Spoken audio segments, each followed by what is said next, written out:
so sorry that I haven't recorded a video in a while. I actually, just to explain really fast before we get into my car ride rant, my transmission slipped the other day. Like, me and my husband were heading to his grandparents' house. We were driving, transmission decided, fuck your birthday, I'm just gonna slip right now. So I had to take it back to the dealership to have them repair it. So when I dropped the car off, I forgot about the little device that I use to keep my phone mounted, so I couldn't record a video.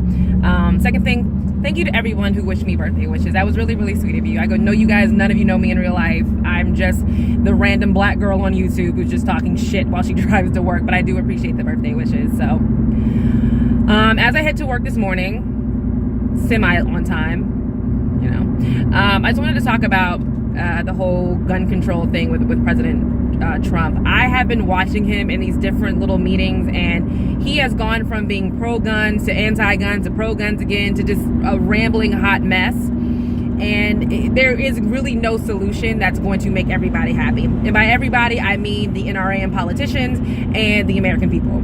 There is no happy answer. True enough, the happy answer should be, let's get rid of, let's raise the age limit to get a gun to 21, and let's make it impossible or really, really hard for someone to get these sporting rifles. Because they're not assault rifles. Everyone keeps calling them, even me, I've called them an assault rifle. They're not. They're like artillery sports rifles. So I guess they're used for hunting wild game, like large wild game. They're not supposed to be used for, hunting geese or whatever people hunt for, which I already think that's weird anyway, with using a weapon like that to hunt something, because I feel like it would tear the flesh off of your animal and make the meat almost unusable. And the only reason why I know that information is because my office manager at my job is a hunter, and she also raises pigs and cows and all that kind of stuff. She kind of knows, tip of the day. So one of the biggest things that I noticed with President Trump is that he is now pushing for teachers to have guns in school. They actually passed something where they're going to have at least 10 teachers in school who are going to be like, I think they call them auxiliary officers, something, who are teachers and also are carrying weapons. These teachers also would get an extra amount of money, $500 extra, for completing their certification and having their gun and carrying it around in school. I think this is a horrible idea, and not for why a lot of people are saying, like, oh, you're giving teachers guns and you want them to protect your kids, but what if they die or get injured and they leave their kids? That's all true and very accurate, but I feel there's an actual bigger picture that I have a huge problem with. I feel like arming teachers with guns gives an immediate scapegoat if this happens again and the teacher is armed.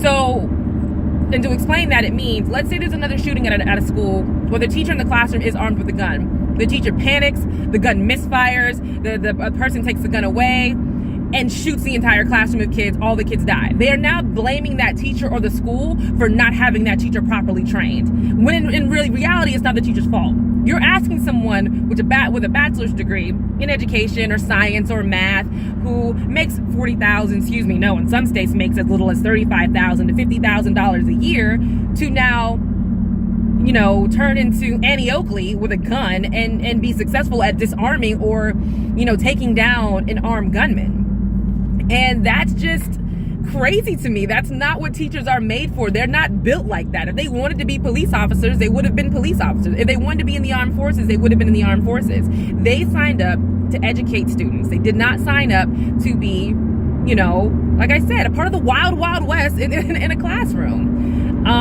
And I don't think teachers should have another thing that they're responsible for. They're already responsible if kids fail the FCAT. Again, I live in Florida, so we have the FCAT. They are responsible if the kids don't do well in class, if the kids are not paying attention. They're also asked to be parents when the parents at school don't want to be involved. So now you're adding one more thing on top of their thing and another thing for them to be blamed for. That's not fair. Not for fucking $50,000 a year max. That is definitely not fair.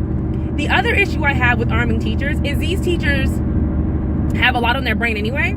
So let's just say a teacher is one of these school, I'll call them air marshals because I can't think of the real name, and they forget to lock the safe back with the gun in it, whether it's fingers or lock, whatever, they forget. Another student's there after school doing extra work, takes the gun, and they commit a crime. Or they go shoot somebody, or it misfires in their head and they shoot themselves. Once again, you're blaming the teacher for doing something that they are not trained to do and shouldn't have another thing on their brain. Another thing that could happen, Let's say the teacher forgets to lock the gun up and then the teacher takes the gun home. For whatever reason, forgets, and it's very, easy to have that happen. The teacher takes the gun home. One of their children gets a hold of the gun, shoots themselves, shoots another child, or takes it to school to show off to other kids. What little kids do, they think, oh, look, a gun, I'm going to show other kids. Now that child is suspended or has hurt somebody else. Once again, you're blaming the teacher, saying, see, if that teacher was responsible and knew what they were doing, this would have never happened. It would have never happened if the teacher didn't have the gun. I think the smart way to handle this, if we're not going to put in new gun regulation, let's hire more armed officers.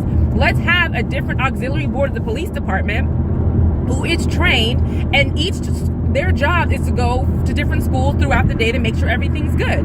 Whether they're sweeping through parking lots just to make sure that there's nothing in kids' cars, whether they're popping up at schools during lunches, whether they're having one-on-ones with kids, just talking about a little bit more than a resource officer, because it'd be a whole department focused on school safety.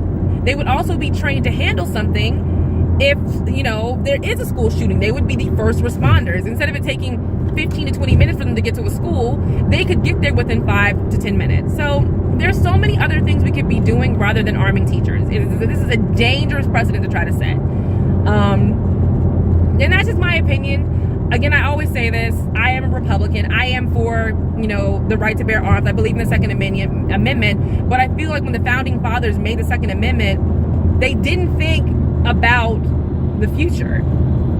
They didn't think that one day there would be these guns that could rip through somebody's body and destroy, internal organs. They didn't think that these weapons that were used for the military are not going to transform into, day-to-day use or hunting use, or, just having him to have for fun or as a collector. So I feel like with a lot of these bills, especially the Second Amendment, things should be reevaluated and re-looked at. But that's just, again, this is just my opinion. So that's what's up. So I'm heading to work, and I will try to have more videos this week now that I have my car back. I'm so excited. So yeah, drop down in my comments. Follow me on Twitter at Kia Shakur, all capital letters. I'm not sure if that matters or not. Anyway, you can leave a comment below, like I've said. Subscribe to my channel, or you can find me on Facebook at Kia Shakur. All right, bye.